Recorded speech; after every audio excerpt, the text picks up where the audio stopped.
Bonjour les enfants, c'est papa. Mon mur est un asile psychiatrique à ciel ouvert et ma salle d'attente est toujours bondée. Bienvenue à la clinique les enfants.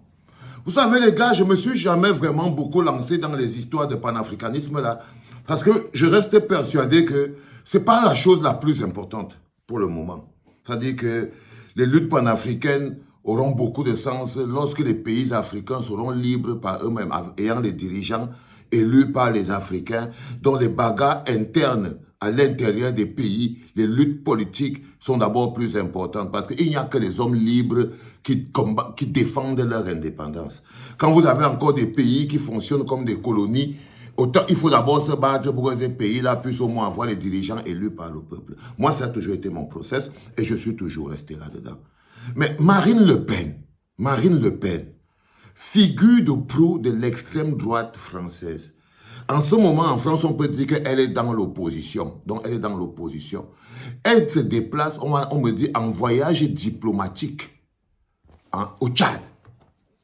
Elle est opposante à Macron. Mais elle part en voyage diplomatique au Tchad. Pour la France. C'est-à-dire que quand ils sont... Entre eux, ils sont toujours pour l'intérêt de la France, que ce soit les partis de gauche, les partis de droite, le parti même les opposants, même le parti au pouvoir là-bas en France et tout. Ils travaillent tous pour le rayonnement de la France, pas pour écarter certaines personnes, pour le rayonnement de la France. Ça veut dire donc que Marine Le Pen peut partir. Si Macron se rend compte qu'il ne peut pas trop partir, c'est compliqué, il peut envoyer quelqu'un de l'opposition. Donc même Marine Le Pen comme ça, là, elle n'est pas aussi en France pour voir Déby Kaka au Tchad. Imaginez-vous un seul instant que l'opposant Succès Masra prend l'avion de N'Djamena et part en visite diplomatique au Tchad. Déjà, est-ce que Idriss Déby Kaka, est-ce qu'il y a un président en Afrique là, que ce soit Assimi Goïta, que ce soit Alassane Ouattara, que ce soit Paul Biya, que ce soit n'importe qui. Est-ce qu'il y a un pays africain là où un président pense que l'opposant peut partir en visite diplomatique? Imaginez-vous que Succès Masra avait été reçu en France par Marine Le Pen. Qu'est-ce que les panafricanistes n'auraient pas dit? Qu'est-ce que les panafricanistes n'auraient pas dit? Parce que c'était Succès Masra qui était parti voir Marine Le Pen. La presse à gage, les panafricanistes à gage, les intellectuels à gage auraient taillé à Succès Masra la veste de celui qui part même déjà négocier avec le colon pour venir encore prendre. Donc il veut que c'est lui, il veut déjà prendre le pays entre les mains du panafricaniste Idriss Déby Kaka pour aller donner, pour aller vendre encore au colon. Bah oui. Et c'est ça que vous allez entendre tous les panafricanistes dire. Parce que je ne suis pas sûr qu'ils allaient intégrer qu'un opposant puisse aussi aller en voyage diplomatique en France pour aller se battre pour le pays. Parce que pour eux, les opposants ne se battent pas pour le pays. Parce que les opposants, eux, ne sont pas pris à contribution pour la grandeur du pays. C'est-à-dire que dans nos pays, là, les opposants ne sont même pas pris en grand comme des gens qui contribuent à la diplomatie du pays. Ils sont pris comme des ennemis, des adversaires de la nation.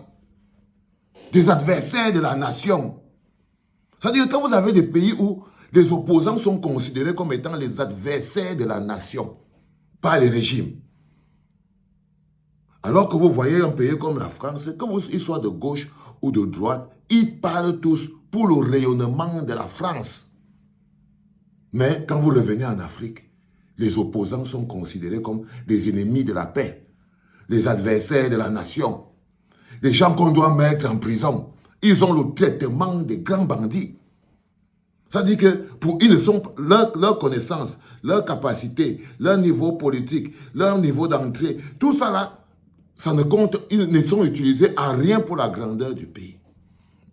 Pour la grandeur du pays. Donc je suis resté comme ça, j'ai dit dans ma tête que, imaginez-vous un seul instant les gars, que c'était peut-être Succès Masra qui était parti voir Marine Le Pen en France, visite diplomatique et tout ça, patati patata. Imaginez-vous que c'était qui? Quel est même l'opposant qui est en Côte d'Ivoire là? N'importe quel opposant. Donnez-moi un nom d'un grand opposant à Ouattara là.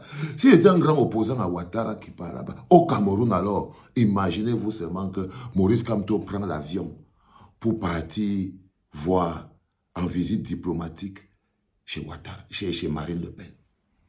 Imaginez ce que les panafricanistes allaient dire. Les panafricanistes à gage. Imaginez-vous ce qu'ils allaient dire. Déjà à l'intérieur du système du gouvernement, à l'intérieur là, à Yaoundé et tout, ils allaient payer les gens pour dire que voilà Maurice Kamto qui a déjà fait un deal pour prendre le pays entre les mains du panafricaniste Paul Biya et vendre ce pays. C'est-à-dire que ce sont encore des panafricanistes qui allaient encore dire. C'est pour ça que pour moi c'est une notion qui est extrêmement compliquée à manier par des gens qui ne sont pas libres. Par des gens qui ne sont pas libres. Là, vous voyez l'Union européenne là, non? C'est une somme de pays indépendants. C'est une somme de pays indépendants qui ont leurs propres lois, qui vivent... C'est une somme de pays indépendants. Mais quand on lance le panafricanisme, avec encore à l'intérieur des pays où on a encore les problèmes, que c'est encore les dirigeants coloniaux qui sont là. C'est encore les gouverneurs qui sont là. Notre lutte personnelle consiste d'abord à donner à notre pays des institutions où les gens travaillent pour le bien du pays, parti au pouvoir comme opposition. Parti au pouvoir comme l'opposition. Tant que le parti au pouvoir ne va pas arrêter de considérer l'opposition comme étant des ennemis à abattre. Voilà Marine Le Pen. Les Jean-Luc Mélenchon quittent là-bas là, en France, là. Ils partent voir, ils arrivent au Tchad, ils arrivent à Burkina Faso et tout. C'est les opposants. Mais est-ce que vous croyez que ça dérange Macron? Ça ne dérange pas Macron. Pas du tout. Ça ne dérange pas Macron. Parce que Macron sait d'abord que même le président qui est au Tchad là, il ne peut pas comploter avec Marine Le Pen ou avec Mélenchon pour l'enlever lui. Il sait que ce n'est pas possible. Il sait que ce n'est pas possible parce que non, ce n'est pas possible. Parce qu'eux, ils travaillent pour le rayonnement de la France. Jamais ils ne viennent là pour trouver une technique avec Idriss Déby Kaka pour voir comment c'est qu'elle va faire pour dégager Macron. Pas du tout. Pas du tout. Pas du tout. Elle vient, Macron a dit que non, vous savez, on a des intérêts. La France a des intérêts au Tchad. En ce moment, je me suis déjà trop mouillé là-bas. Mais l'intérêt supérieur de la nation veut qu'on va envoyer quelqu'un d'autre. On va envoyer quelqu'un d'autre. Vous croyez que c'est des ennemis? Vous croyez que Macron est ennemi de Le Pen? Que Le Pen est l'ennemi de Mélenchon? Non! Dans leur lutte à l'intérieur du pays, c'est chacun a sa version du rayonnement de la France. C'est tout. C'est tout. Et ils sont là. Les prisons ne sont pas remplies d'opposants politiques. Non. Parce que la personne qui est protégée dans un système démocratique, c'est aussi l'opposant politique. Il est considéré comme étant un contributeur, pas comme étant un ennemi de la paix. Pas du tout. Mais lorsque vous avez des mécanismes de conservation de pouvoir, lorsque le process, la plupart des présidents africains, des gouverneurs installés par les puissances coloniales, n'ont qu'un seul programme, un seul projet, la conservation de pouvoir. Ils imposent aux autres une politique de conquête de pouvoir. Ils opposent une politique aux autres, pas une politique de proposition, parce que là, à une politique de conservation de pouvoir, il y a destruction des institutions, il y a musellement des populations, il y a diabolisation de l'opposition. Dans conservation de pouvoir, il y a agression des libertés. Quand il veut conserver le pouvoir, il détruit toute forme de structure institutionnelle qui met les citoyens au même niveau, qui met en avant les droits des citoyens. Le conservateur de pouvoir, la première chose qu'il piétine et qu'il enlève aux citoyens, c'est tous leurs droits. Et chez nous en Afrique, ils vont plus loin. Ils leur enlèvent leur humanité. Ils leur enlèvent leur humanité par une pauvreté écrasante, une famine ambiante et une violence sans cesse pour pouvoir implémenter la politique de conservation de pouvoir. Dans conservation de pouvoir, il n'y a pas de développement, il y a ultra pauvreté. Parce que la conservation de pouvoir a un prix. Ça a un prix. La conservation de pouvoir a un process. Et lorsque le programme est légalisé, le programme de conservation de pouvoir, il se met en place. par les nominations, par la division des populations, en lançant dans l'espace des virus comme le tribalisme. Le tribalisme est c'est l'arme fondamentale de Paul Biya dans la conservation du pouvoir. Ça permet de diviser et de maintenir les divisions. Ça fait que les hommes ne se voient plus à l'état d'un pays. Pour pouvoir conserver le pouvoir, il faut détruire la notion de pays. Il faut détruire la notion de pays, il faut détruire la notion de peuple. Si on a déjà détruit la notion de pays, on a déjà détruit la notion de peuple, à quel moment vous pensez qu'ils vont prendre en compte la notion de l'opposant politique?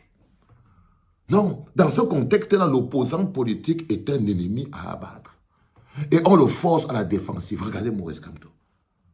Quand on n'encercle pas ta maison, on arrête tes opposants, on vous bloque, on met les journaux à gage, on effraie les populations contre vous, on monte les populations contre vous. Vous qui luttez pour le bonheur collectif. Les populations, le peuple étant... Donc, vous êtes des populations.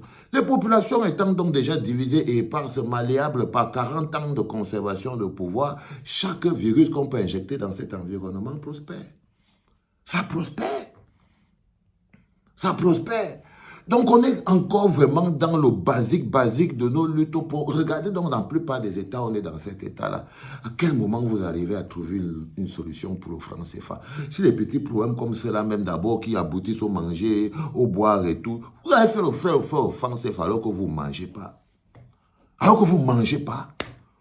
Alors que vous n'avez même pas encore une politique économique, c'est-à-dire que vous n'avez même pas encore la pensée d'un pays. Le pays n'est même pas encore un projet. Il n'y a aucun moment où vous voulez voir un programme qui dit que chaque année, on doit produire 5 tonnes de 10 tonnes de riz, 1000 tonnes de maïs, 500 tonnes de ceci pour pouvoir assurer la sécurité alimentaire. Vous n'entendez jamais des choses comme ça. Les gars, ils mettent sur pied un programme d'importation des denrées alimentaires. C'est-à-dire que ce sont des paysans qui sont en Europe, qui cultivent le riz, la banane, la mangue. Pourquoi vous nourrissez avec ça comme les oisillons? Et eux, ils sont là, tranquilles, en train de se battre pour voir comment c'est qu'ils peuvent avoir des subventions pour importer le riz et venir vous nourrir avec ça comme des oisillons. C'est ça la conservation de pouvoir. La conservation de pouvoir transforme des peuples en des assistés. La conservation de pouvoir transforme les peuples en des assistés. C'est-à-dire que vous vivez des dons du chef de l'État. Le chef de l'État a envoyé un don de ceci. Le chef de l'État a envoyé... Vous avez entendu en France quand le chef de l'État a fait un don? Vous avez entendu aux États-Unis parce que le chef de l'État a fait un don? Un don? Non. On fait le don quand on a pris tout l'argent. On connaît un choco comme les oisillons. Comme les oisillons. Vous avez des pays où vous pouvez produire les oranges, mais vous importez les oranges colorées. C'est ça la conservation de pouvoir. Ça n'entraîne que la pauvreté et ça détruit les peuples. Ça transforme les peuples en des oisillons et en des assistés. Donc ça devient des personnes qui dépendent des gens qui conservent le pouvoir. Du coup, ces peuples-là qui vivent donc des dons commencent à combattre la personne qui leur dit que non, le gars qui vous donne les dons-là, en fait, il vous vole et il vous veut du mal. Il s'étonne que, mais le gars-là même qui lui nous donne souvent les dons, il nous donne les dons. Toi, tu viens de dire que c'est un mauvais gars et tout. Voilà comment le peuple... dans un système de conservation de pouvoir, se dresse contre l'opposition parce qu'il est structuré comme ça pour ses petits intérêts prébendiaires. Prébendiaires. Donc, personnellement, j'aime pas trop vous embarquer dans les logiques. Ça, c'est les histoires des gros intellectuels et tout. Mais j'espère que si c'est dit en bas comme ça, là, vous arrivez à capter. Vous arrivez à capter. Donc, j'ai envie de dire parfois à nos frères panafricanistes que, vous savez, le plus important, c'est de ne pas se mentir. L'Afrique ne se développera pas avec des menteurs. Surtout si ces menteurs-là prennent des places importantes. Quand vous voyez des gens au niveau du panafricanisme, mais qui mettent en plus en avant leur intérêt et qui mettent leur intelligence au service des conservateurs de pouvoir et tout. C'est dangereux, les enfants. C'est dangereux. Ouais. J'avais cette réflexion, mais je sors des histoires panafricanisme là, parce que bon, on va rester concentré. C'était papa.